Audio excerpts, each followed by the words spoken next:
والعاقبة للمتقين والصلاة والسلام على من كان نبيا وآدم بين الماء والتين وعلى آله الطيبين الطاهرين وأصحابه وأزواجه وأولياء ملته أجمعين.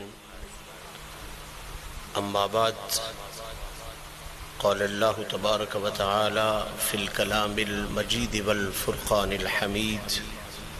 فأعوذ بالله من الشيطان الرجيم، بسم الله الرحمن الرحيم. الذين ينفقون في السراء والضراء والكاظمين الغيظ والعافين عن الناس والله يحب المحسنين. صدق اللہ العلی العظیم وصدق رسولہ النبی الکریم. ان اللہ وملائکتہ یصلون علی النبی یا ایہا الذین آمنوا صلوا علیہ وسلموا تسلیما.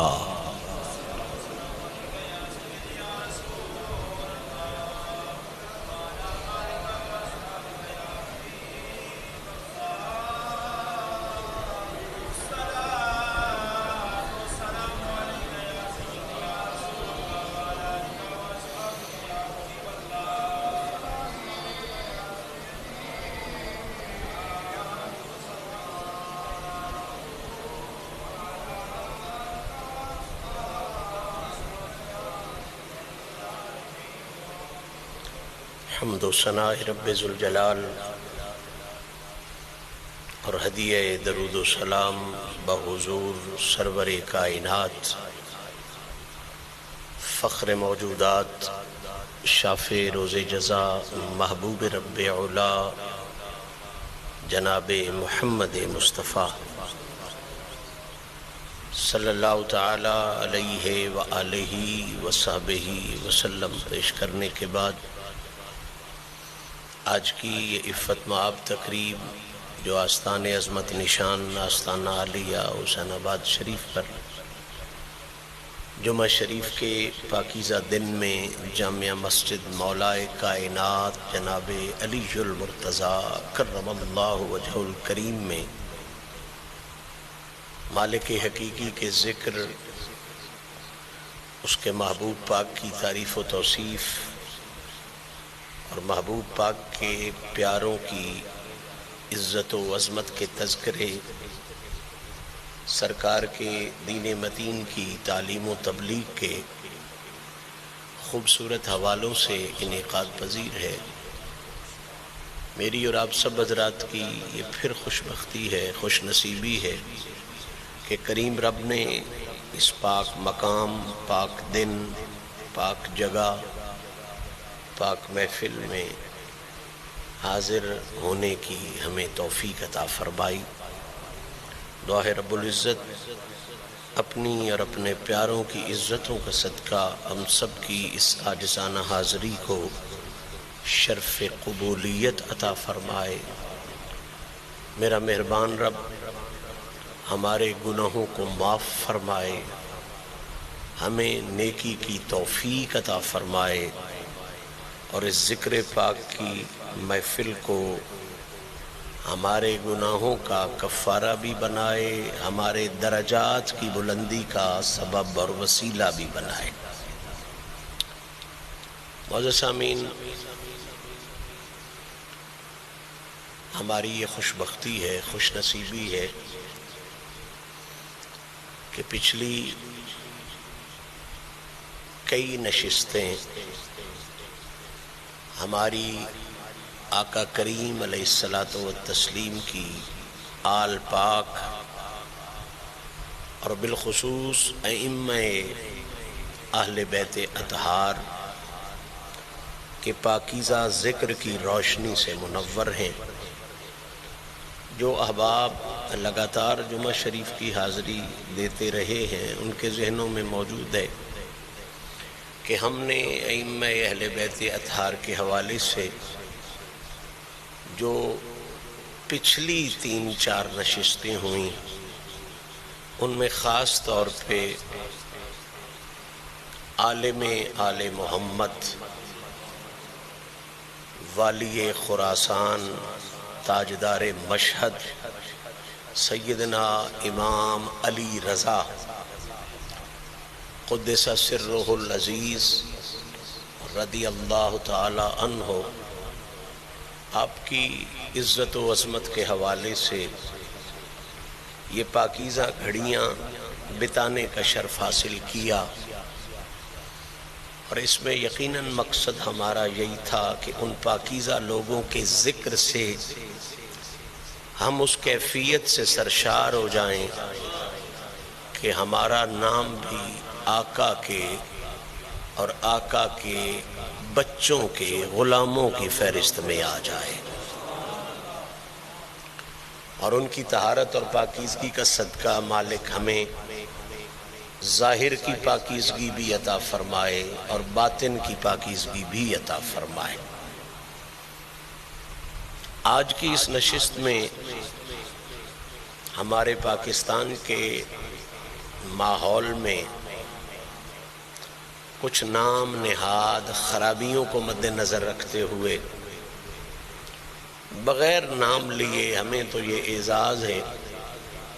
کہ ہم تو ایک ترتیب کے ساتھ ایک خوبصورت سلسلے وار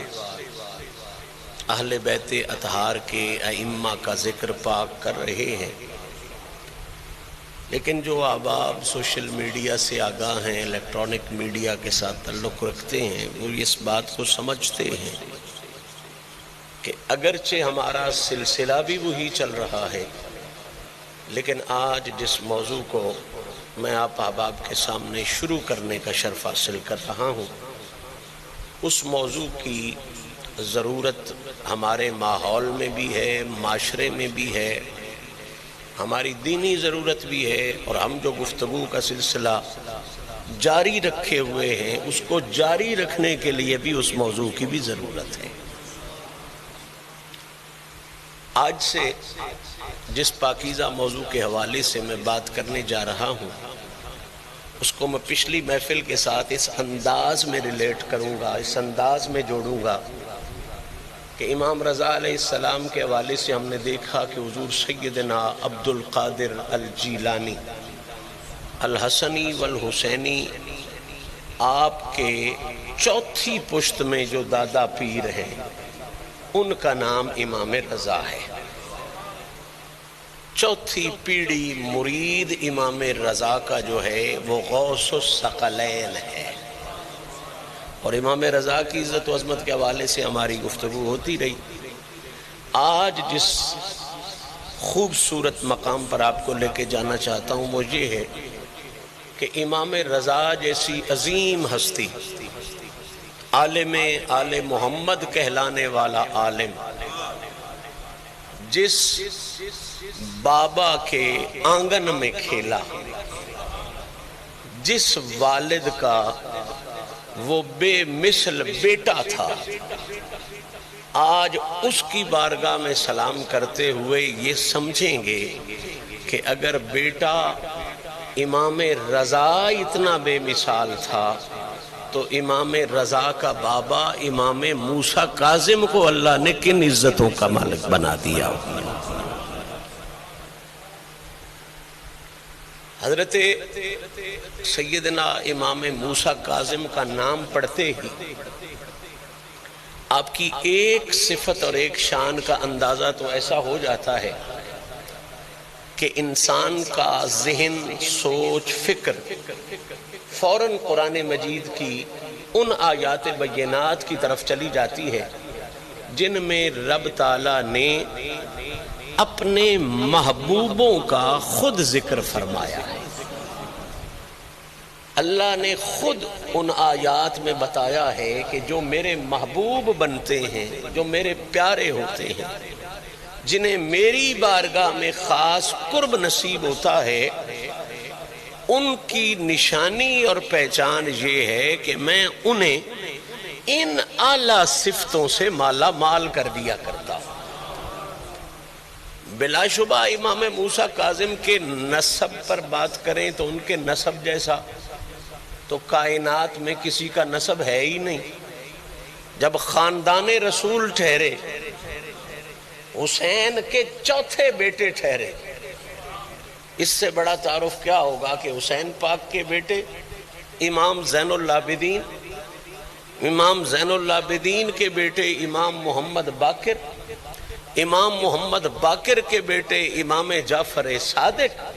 اور چوتھے مقام پر حسین کے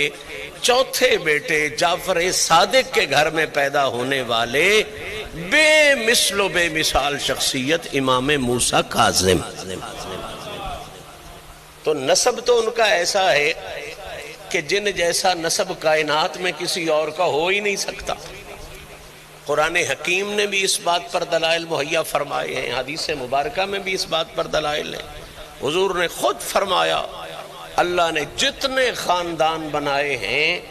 ان سب خاندانوں میں سے مجھ محمد کے خاندان کو فوقیت عطا فرمائی۔ اب حضور کے خاندان کا نہ کوئی مثل ہو سکتا ہے نہ کوئی مثال، اور پھر حدیث ثقلین پہ بندہ کا نظر جائے تو وہ بھی بڑی کلیئر بات ہے۔ حضور نے فرمایا میں دو چیزیں چھوڑ کے جا رہا ہوں، ثقل چھوڑ کے جا رہا ہوں، ایک اللہ کا قرآن چھوڑ کے جا رہا ہوں، دوسرا اپنا عزتوں والا خاندان چھوڑ کے جا رہا ہوں۔ تو نسب پر تو میں سمجھتا ہوں سوچنا بھی بڑی بے وقوفی اور بے عقلی ہے۔ اس کے نسب جیسا کون ہوگا جس کے نسب میں سید الشہداء بھی ہو، حسن مجتبی بھی ہو، تاجدار حلتا بھی ہو، اور محمد مصطفیٰ بھی ہو۔ کسی کی 7 پیڑھیوں کے بعد کوئی ایک ولی آ جائے نا تو اس کی لوگ عزت کرتے ہیں، جی انہاں دیاں اتے حضرت داؤد بندگی کی اولاد میں سے ہیں، یہ فلاں بزرگ کی اولاد میں سے ہیں، جی یہ اعلیٰ حضرت پیر سیال کی اولاد میں سے ہیں، یہ قبلہ عالم گولڑوی کی اولاد میں سے، جس کی 6 7 پیڑھوی میں کوئی ایک کمال کا آ جائے وہ بڑی عزت والا گنی جاتا ہے۔ تو امام موسیٰ کاظم کی 6 7 پیڑھوی کیا خود بھی بے مثال، باپ بھی بے مثال، دادا بھی بے مثال، پردادا حسین بھی بے مثال، پھر علی بھی بے مثال، اور خود نبی بھی بے مثل و بے مثال۔ نسب کے حوالے سے تو کائنات میں میچ ہی کوئی نہیں، کوئی اور مقابل آ ہی نہیں سکتا۔ لیکن یہ بات بھی یاد رکھیں کہ اللہ نے اپنے حبیب کی اولاد کو جہاں نسب کی بے مثلیت دی ہے، وہاں انہیں صرف نسب کی بے مثلیت ہی نہیں، ساتھ میں ان پر خصوصی کرم کر کے اپنے حبیب کی عزت کے لیے انہیں رب نے حسب کی بھی بے مثلیت عطا فرمائی ہے۔ میں لفظ تو کہہ گیا لیکن شاید کھول نہیں سکا۔ نسب کی بے مثلیت یہ ہے کہ ان کا تعلق بے مثال لوگوں سے تھا، وہ اولاد بے مثال لوگوں کی تھی،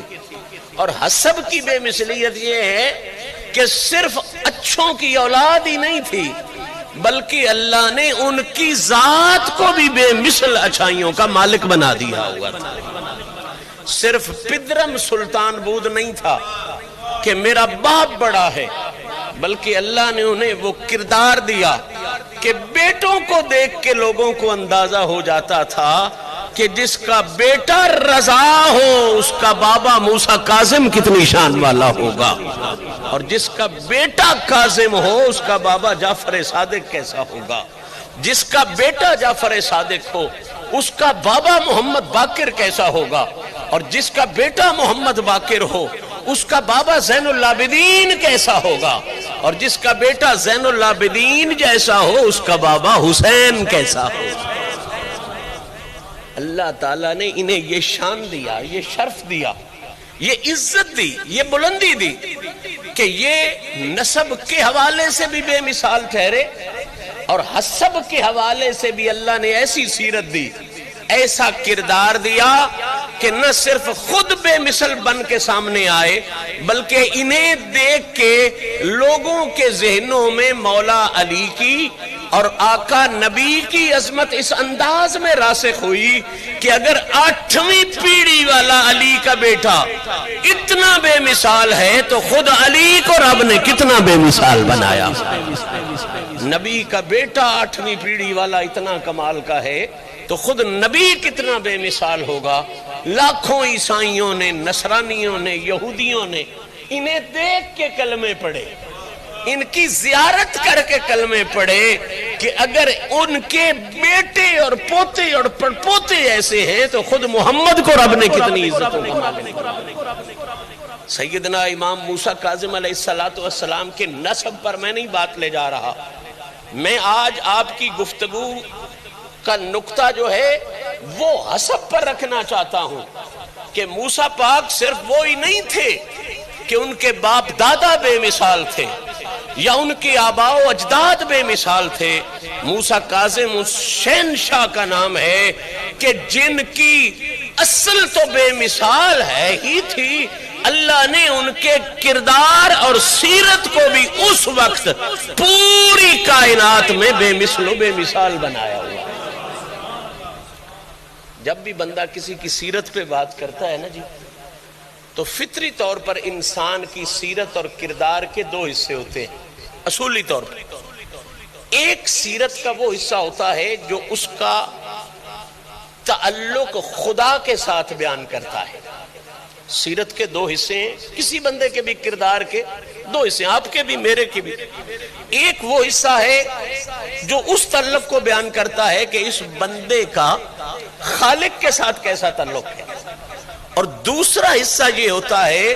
کہ اس بندے کا مخلوق کے ساتھ کیسا تعلق ہے۔ آپ جتنی باتیں بھی لے آئیں، نماز، روزہ، حج، زکوٰۃ، یہ ساری چیزیں یا پہلے حصے سے تعلق رکھتی ہیں کہ بندے کا خدا سے کیسا تعلق ہے، باقی سچ بولنا، صدقہ کرنا، خیرات کرنا، فیاضی، پردے ڈالنا، غصہ پینا، عفو درگزر کرنا، اس کا دوسرے حصے سے تعلق ہے کہ مخلوق کے ساتھ کیسا تعلق ہے۔ پوری انسان کی سیرت 2 حصوں پر مشتمل ہوتی ہے، خدا کے ساتھ تعلق اور مخلوق خدا کے ساتھ تعلق، اور یہ دونوں تعلق آپس میں بڑے جڑے ہوئے ہیں، صحیح معنوں میں اگر ہوں تو بڑے جڑے ہوئے ہیں کہ جس کا خدا کے ساتھ تعلق ہوتا ہے وہ مخلوق کو خراب نہیں کرتا،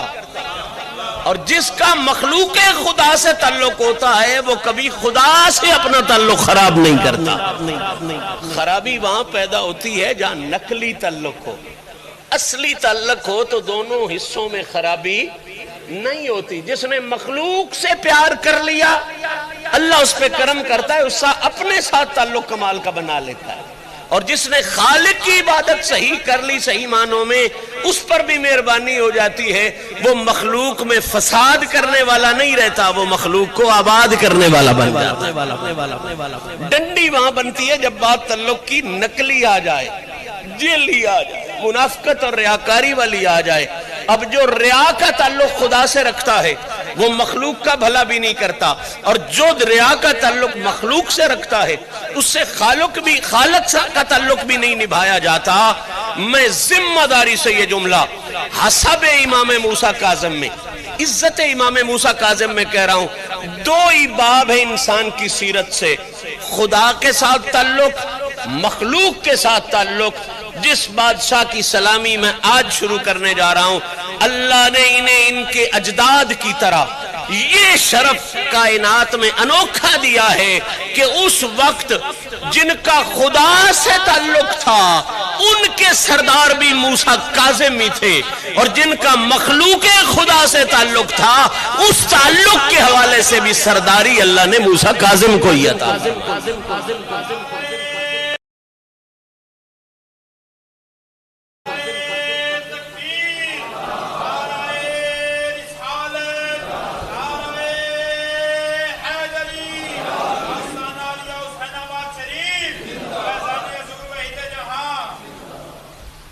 خدا کے ساتھ تعلق کو عام لفظوں میں اگر بیان کیا جائے تو اس کا نام ہوتا ہے عبادت.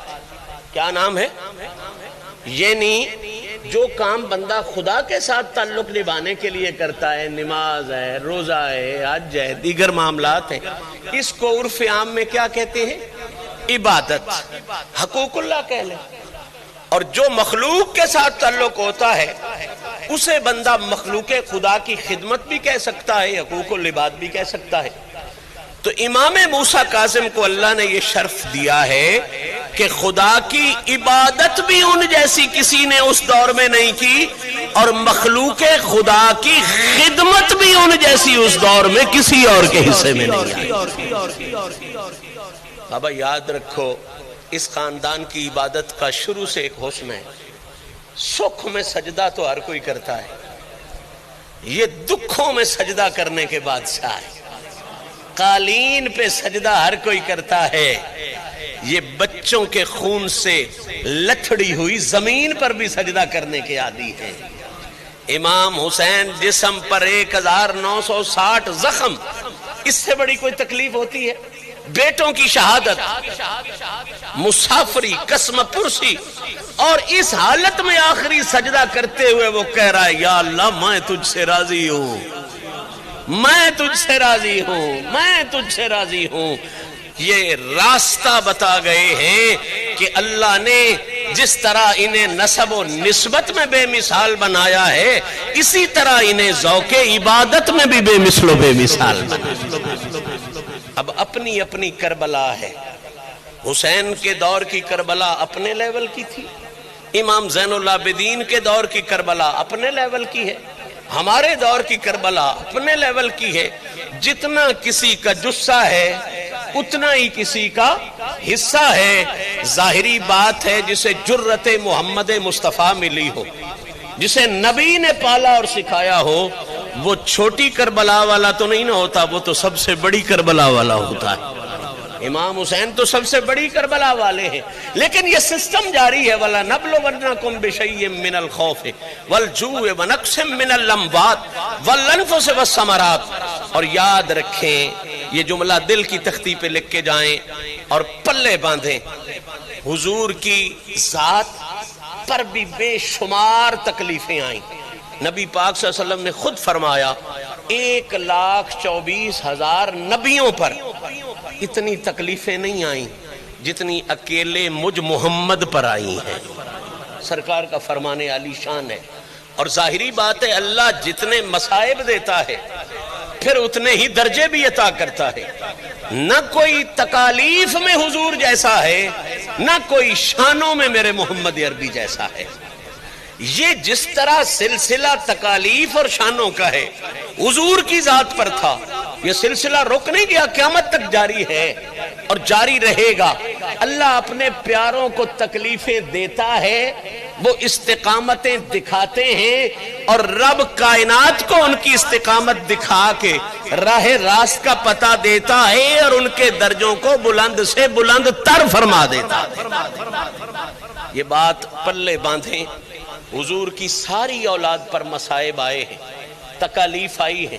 امام حسین کی تکلیف کائنات کے سامنے ہے. ہماری بدقسمتی، ہماری بدنصیبی، ہم لوگوں نے ممبر سے باقی تکالیف کا ذکر ہی نہیں کیا، ناموں کا ذکر نہیں کیا. تکالیف کیا یا خدمات کیا یا ان کی محنتوں کا ذکر کیا، ہم نے نام ہی نہیں لوگوں کو بتائے، لوگوں کو تعارف ہی نہیں کروایا. لیکن یہ بات یاد رکھیں، نبی پاک صلی اللہ علیہ وسلم کی نسل اطہر پر، حضور کے خاندان عالی شان پر، اور بالخصوص ائمہ اہل بیت اطہار جن کا آخری حضور نے فرمایا مہدی آئے گا، میری اہل بیت میں سے آخری مہدی آئے گا جو امامت کرائے گا ایسی نماز کی جس کے پیچھے عیسیٰ نبیوں کا نبی بھی کھڑا ہوگا. حضور کا بیٹا عیسیٰ کا امام بنے گا، روح اللہ کا امام بنے گا. حضور کی جتنی اہل بیت اطہار پر تکلیفیں آئی ہیں،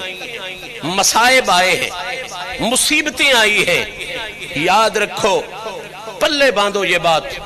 آج تک کے مورخین، محدثین، محققین اس بات پر متفق ہیں کہ مصائب اور تکالیف کے حوالے سے اگر فہرست بنائی جائے تو سب سے زیادہ تکالیف امام حسین کے حصے میں آئی ہیں،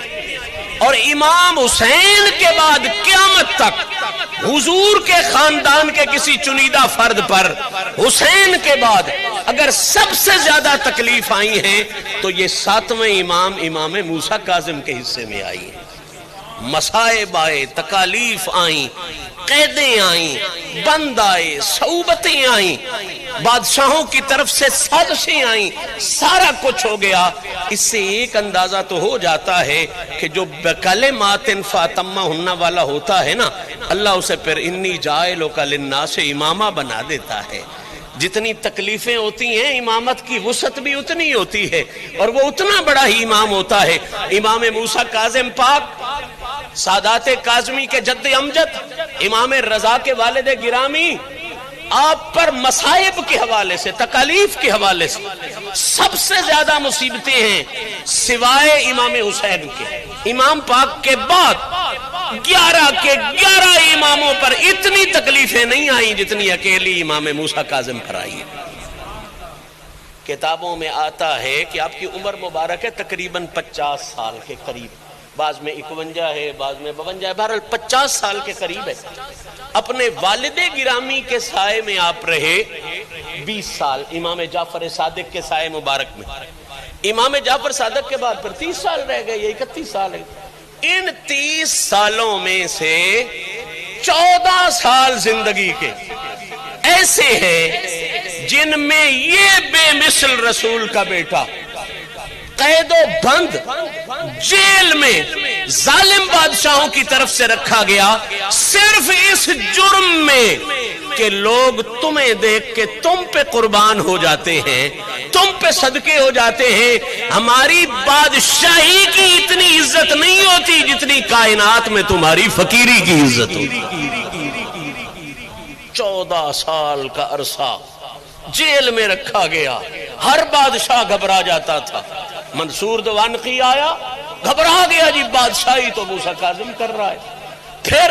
بیٹا مہدی آیا، ہادی آیا، حتیٰ کہ ہارون رشید نے تو پھر ہادی کر دی،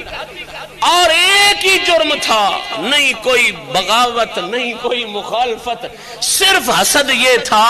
کہ بادشاہ بیٹھا ہو اسے کوئی نہیں دیکھتا، یہ موسیٰ کاظم مصلی پہ بیٹھا ہو لوگ اس کے قدموں کو چومنا شروع ہو جاتے۔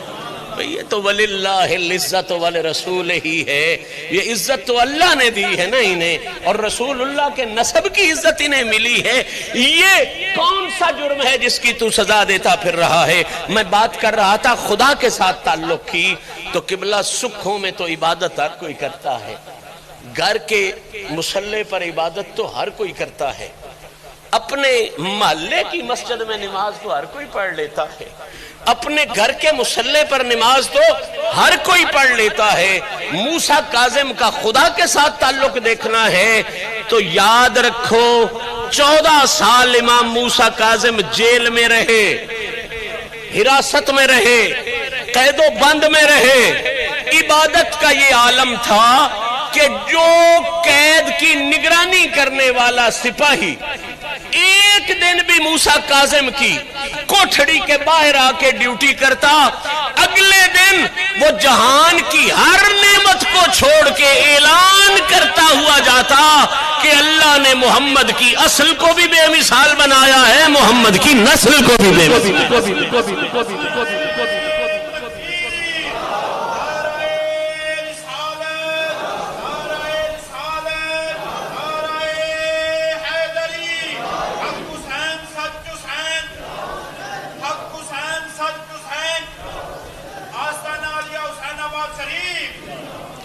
قید و بند میں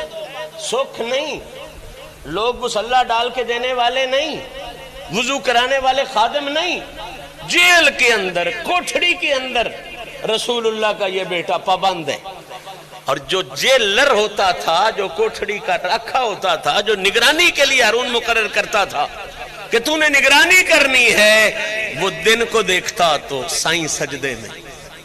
ظہر کو دیکھتا تو سائیں سجدے میں، عصر کو دیکھتا تو سائیں سجدے میں، رات کو دیکھتا تو سائیں سجدے میں، ہر وقت عبادت و مناجات میں اس رنگ میں گزارتے کہ وہ جو دشمن کی طرف سے آتے تھے کہ انہیں تنگ کرنا ہے تو نے جیل کی کوٹھڑی میں، انہیں تو نے تکلیف دینی ہے، وہ بیچارہ 2 یا 3 دن سے آگے نہیں گزر سکتا تھا۔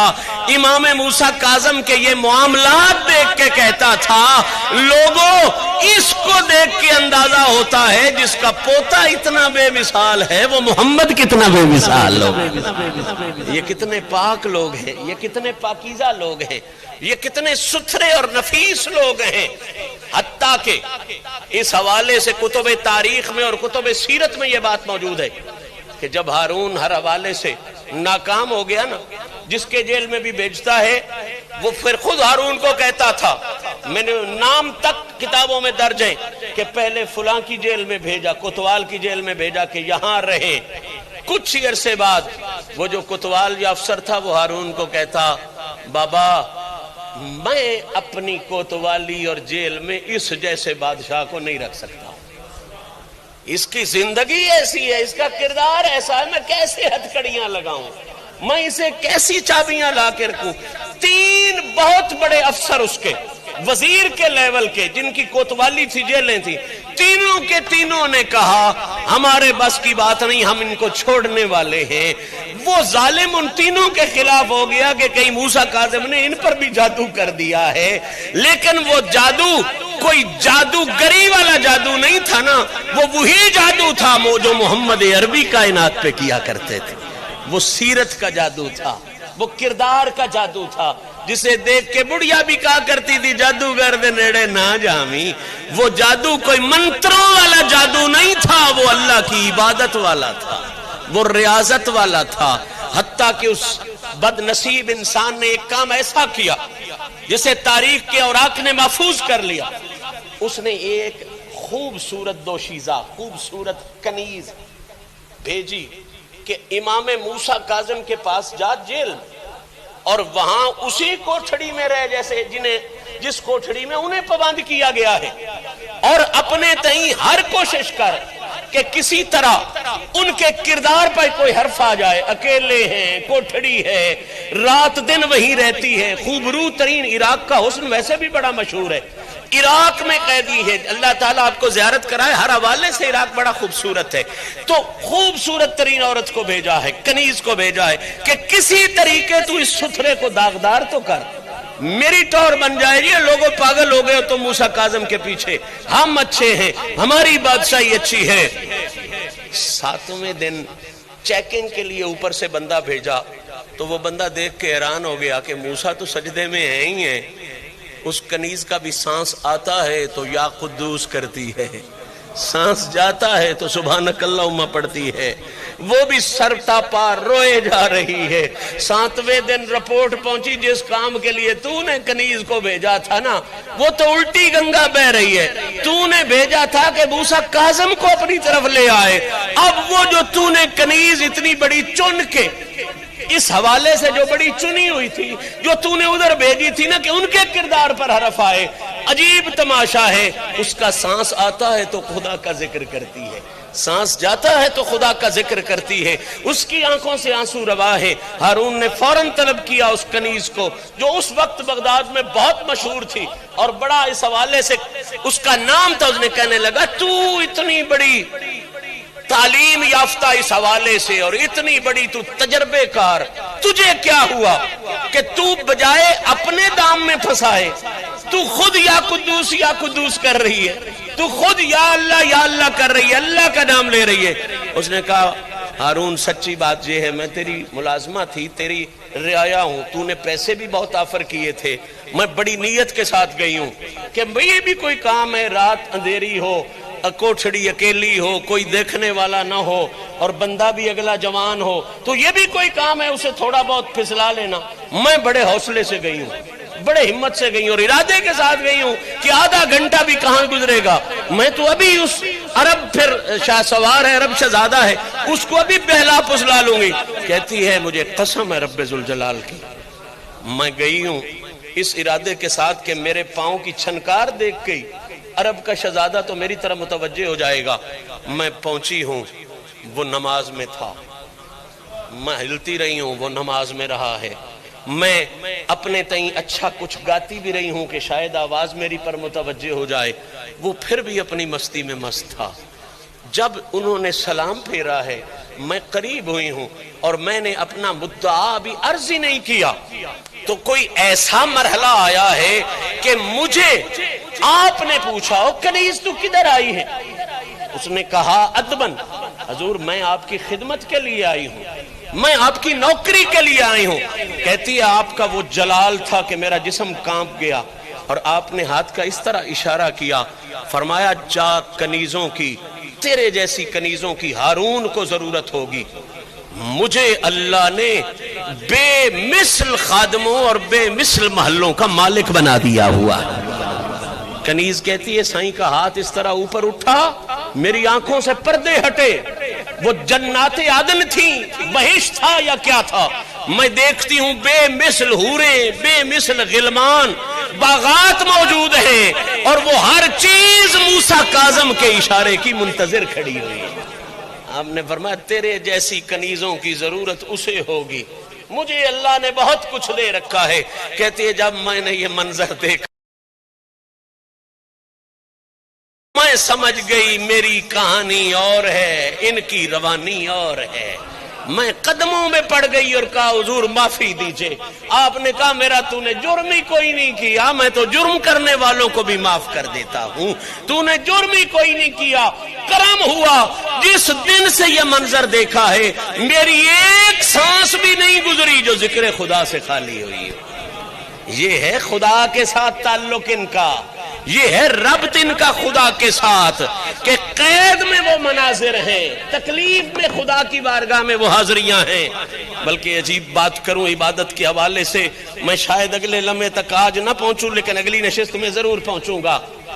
دنیا میں کسی کو قید ہوئی ہو، کبھی قید والے نے یہ بھی کہا یا اللہ تیرا شکر ہے؟ اسی تے اکثر جیلوں چ اندر رہنے آن، سان کدی والے تے بڑا پتہ ہے، میں بڑے بڑے چودھری ڈٹھے ایتھے جڑے بڑے پاٹے ہوندے نا جیل جا کے انہاں میری ہے نا ہکو گل کر دین شاہ جی جیڑا سبب لگے ایتھوں کسے سبب کڈاؤ، گرمی ہوے تاں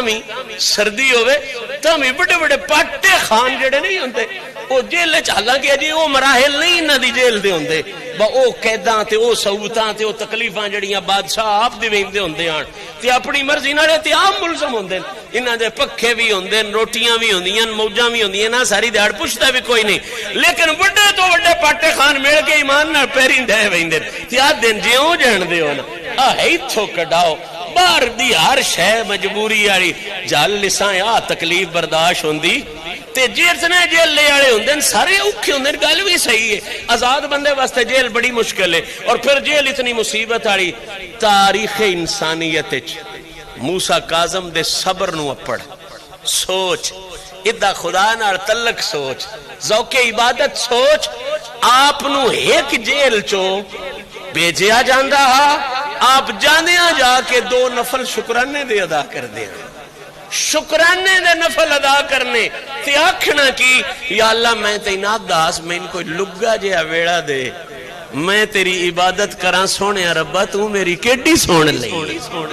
سونے ربا تو میری کیڈی سن لئی ہے، میں ویلا ویڑا دے چھڑی، اس اگے تو اوکھی جیل وچ ہور گل دینا، آپ نے پھر جا کے یہ کچھ کرنا، نفل پڑھنے تے رب دا شکر ادا کرنا، یا اللہ ایتھے اگے نالوں تکلیف بڑھی ہے، تیری یاد اگے نالوں بڑی ہونی شروع ہو گئی ہے، تیرا ذکر اگے نالوں بڑے ذوق نال ہوندا ہے، بڑی مستی نال ہوندا ہے۔ آئے خدا نال بندے دا تعلق، سانتے جٹ دکھ آوے تاں خدا بھول جاندا ہے، جٹ سکھ آوے تاں خدا بھول جاندا ہے۔ اے کائنات دے بادشاہ والا سکھ وی نہ کولے تے جیل دے سب تو اوکھے قیدی والا دکھ وی نہ کولے، نہ اس بادشاہی وچ خدا نال تعلق خراب کر دین، نہ اس اوکھیائی وچ خدا نال تعلق خراب کر دین۔ انہاں دا ذوق عبادت ویک، حسب ویک، محنتاں انہاں دیاں ویک، جیل وچ رہ کے رب دا شکر ادا کرنا، یا اللہ تیری کیڈی مہربانی ہے۔ میں تین عرض کردا ہنداس مالکا میں کوئی ویلا ویڑا دے، اوتھے مدینے رہاں تے میرے کو بندے مسئلے پوچھنے والے آئے رہندے آن، گلاں کرنے والے آئے رہندے تے مالکا تیری کیڈی مہربانی ہے، تو میں جیل دے چھڈی ہے، ایتھے میں لگا ہو کے تیری عبادت کردا رہا۔ کیا ذوق ہے، کیا شان ہے اور کیا عظمت ہے. اصل رسول بھی بے مثال، نسل رسول بھی بے مثال. اور آپ دا ایک جملہ سنو عبادت دے حوالے نال اور دعا اور مناجات دے حوالے نال. میں جس ویلے دا پڑھیا خدا دی قسم ہے ذہن بھی وجد کر رہا ہے، دل بھی وجد کر رہا ہے. ایڈا ستھرا، ایڈا نفیس، ایڈا اچھا، ایڈا نیک، ایڈا پاکیزہ رسول آپ دس کے گئے ہون با میرا پتر ہی ہو جو ہو سی. ایڈی شان والا ہو کے آپ سر سجدے چ رکھ کے ایک فکرہ بول دے ہوندے آن. کاش وہ فکرہ اگر عربی کوئی سمجھڑے والا ہوندا تو دا سواد ہی وکھرا ہے. ترجمہ مڑ ترجمہ ہی ہوندا دا ٹھٹ تے نہیں بندا، پر میں کوشش ضرور کرنا دا ترجمہ کرنے دی. سر سجدے چ رکھ کے ہکو گالا دیان، یا اللہ